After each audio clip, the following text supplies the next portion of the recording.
नमस्कार, news bioscope के digital page live में आप सभी का बहुत बहुत स्वागत है। और आज दूसरे दिन भी राजधानी पटना के राजीव नगर के नेपाली नगर में हम हैं फ़िलहाल, और जिला प्रशासन की जो कार्रवाई है वो अभी भी जारी है। जो भी अवैध रूप से घर का निर्माण हुआ था उसे तोड़ने की प्रक्रिया कल से ही चल रही है, और लगातार जिला प्रशासन जेसीबी मशीनों के ज़रिए घरों को तोड़ने की जो कवायद है वो चल रही है।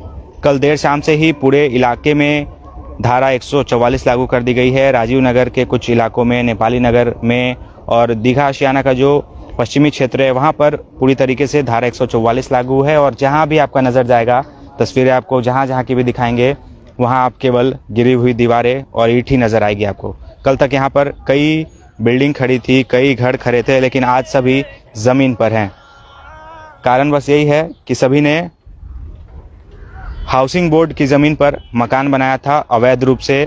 जिला प्रशासन की तरफ से 3 बार नोटिस भेजा गया था, लेकिन इसके बावजूद लोगों ने ना तो घर खाली किया और ना ही निर्माण को रोका, जिसके बाद कह सकते हैं कि जिला प्रशासन की तरफ से ये कवायद शुरू हुई। और जहाँ जहाँ भी आप देखेंगे टूटे हुए घर आपको दिखेंगे, और जेसीबी मशीनें जो हैं वो चल रही है, और सभी जो अस्थायी रूप से निर्माण हुए थे उन्हें तोड़ा जा रहा है। और कुछ घर कल रह गए थे जिनमें लोग रह रहे थे, उन्हें इजाज़त दी गई थी कि आप जल्द से जल्द अपना सामान खाली कर दे, क्योंकि आज उस घर को भी तोड़ दिया जाएगा। और सुबह से ही जो जिला प्रशासन की कवायद है वो शुरू हो गई है, और मकानों को तोड़ने का सिलसिला जो है वो भी शुरू हो गया है। कहीं ना कहीं जिला प्रशासन की तरफ से एक कह सकते हैं कि पहल की शुरुआत की गई है, यह बताने के लिए भी कि जो भी लोग अतिक्रमण करके रह रहे हैं वो इस बात की गांठ बांध ले कि अगर आप अतिक्रमण किए हैं तो जो आपका मकान है, जो आपका घर है वो टूटेगा। तस्वीरें आप देख रहे हैं लगातार कि किस तरीके से चीज़ें हो रही है।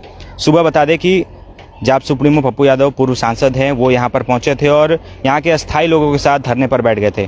धारा 144 लागू है, एक स्थान पर 5 या 5 से अधिक लोग जमा नहीं हो सकते हैं।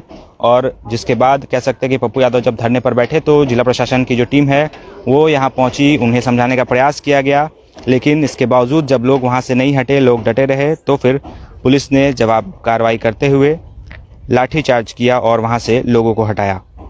और बता दें कि धारा 144 का उल्लंघन करने के आरोप में 9 लोगों को अब तक गिरफ्तार किया गया, और कल करीब 25 लोगों को गिरफ्तार किया गया था।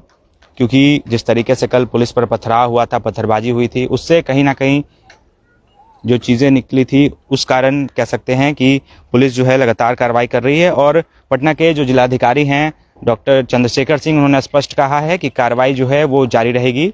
फिलहाल 40 एकड़ जो ज़मीन है पटना के राजीव नगर के नेपाली नगर में, वहाँ पे जो भी मकान बने हुए हैं उन्हें तोड़ने की कवायद चल रही है। और जैसे ही ये काम पूरा होगा फिर दूसरे चरण में जो काम है वो शुरू होगा। आपको बता दें कि करीब हजारों एकड़ ऐसी ज़मीन है जो बिहार राज्य आवास बोर्ड की है, जिसमें अवैध रूप से लोग घर बनाकर रह रहे थे। लोग इसलिए रह रहे थे क्योंकि कई अवैध समितियाँ बन गई है। कुछ ऐसे लोग भूमाफिया हैं जिन्होंने समिति बनाकर लोगों को ज़मीन बेचने का काम शुरू किया, किसी की रजिस्ट्री नहीं हुई और अवैध रूप से लोग रह रहे थे। जिलाधिकारी ने यह भी बताया कि हमने लोगों को कहा भी था कि यदि किसी के पास कोई दस्तावेज है तो लोग आकर दिखाएं।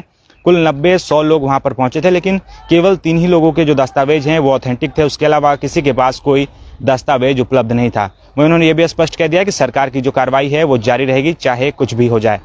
तो कह सकते हैं एक बड़ी कार्रवाई शुरू हुई है, और एक बड़ा मैसेज बिहार सरकार देना चाह रही है कि यदि कोई भी लोग ऐसे हैं जिन्होंने किसी दूसरी के ज़मीन पर कब्जा किया है या फिर अतिक्रमण में रह रहे हैं, तो वो चीज़ें जो हैं वो ज़रूर टूटेगी और लोगों को वो स्थान खाली करना पड़ेगा। प्रणव राज, न्यूज़ बाइस्कोप, पटना।